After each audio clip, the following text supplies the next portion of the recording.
Rages on. Is there a difference between Muguka and Miraa? Former NACADA Chair John Mututho says the difference is in the potency of chemicals found in what is chewed. While Miraa users chew the shoots, Muguka users chew the leaves, which contains higher levels compared to the shoots of Miraa. As Muguka Explainer now reports, Mututho is calling for caution to those using the economic tag of the herbs to oppose the ban in Mombasa and Kilifi counties. Former chair of the National Authority for the Campaign Against Alcohol and Drug Abuse, John Mututho, is the latest voice to weigh in on the ban on Muguka in Mombasa and Kilifi counties.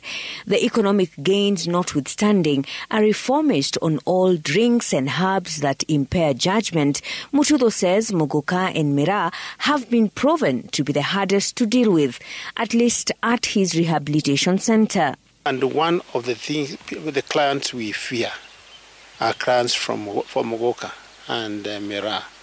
Reason being that Cathinone and Cathins are the most prevalent ingredients when you analyze these plants, Miraa. Active ingredients that scientific data has pointed at effects that impair normal body functions. It will mess up with your reward center. Mess up with the dopamines, and the end result, like you see in men at addiction stage, you end up having a problem where you release is like a water leakage. You release your spermatozoa just like water leakage. And it's not just that. Insomnia, high blood pressure and rotting teeth are other effects that take over users of both Miraa and Muguka. Whereas users chew the bitter leaves they consider a stimulant and supposedly make them more alert and rise energy levels, some even consider it as harmless as coffee and tea. Mututho says the disadvantages outweigh the advantages.